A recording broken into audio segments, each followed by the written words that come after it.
Bonjour à chacun. Donc aujourd'hui, le thème c'est la précision de cet appareil. Ben oui, puisque les personnes me disent oui, c'est bien ton appareil. Bon, si c'était avec un laser dans une montre, etc., comment ça fonctionnerait, etc.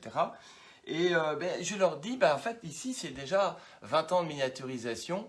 Il faut une très grande précision de ce laser.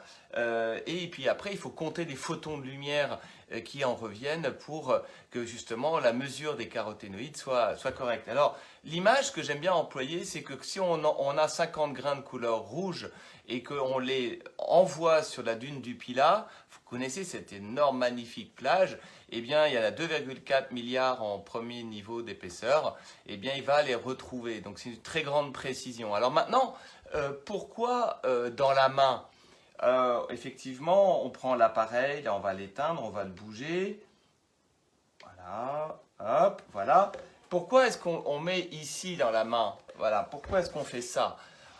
Ça pourrait être sur le bout du nez, ça pourrait être ici, ça pourrait être là. C'est donc quelque chose de pratique et surtout la reproductibilité.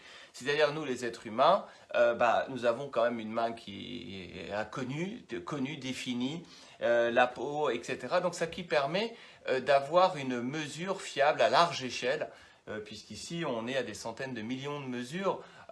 Donc on est vraiment sur un très grand nombre de mesures cumulées en 20 ans. Hein. Et donc l'idée c'est ça, hein, c'est vraiment d'avoir une précision. Alors ceux qui pourraient dire qu'une seule mesure ne suffit pas, il pourrait y avoir une erreur, que ce soit l'étalonnage. Hein. D'ailleurs au passage ceux qui me connaissent savent que cette machine avant qu'ils l'utilisent, elle est étalonnée dans le noir absolu, hein, donc il y a une procédure, mais effectivement, une seule mesure, est-ce qu'elle est bonne? Alors, on appelle ça la true hand value, la valeur véritable de la main. Donc là, on fait 10 mesures et on a une valeur vraiment parfaite. On fait la moyenne et on a la vraie valeur, vraiment, si on veut être très rigoureux.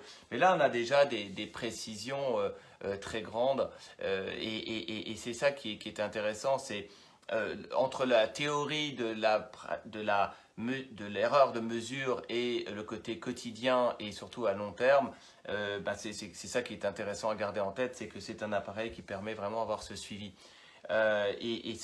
Sur 30 jours, tous les 30 jours, on fait une mesure et c'est déjà une très bonne indication de l'évolution de notre corps dans le temps de ce que nous mangeons en fruits et légumes.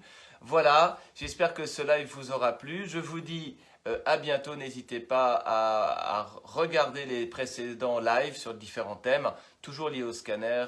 Et voilà, et j'ai l'intention que ce live soit vraiment connu. Donc n'hésitez pas à en parler autour de vous.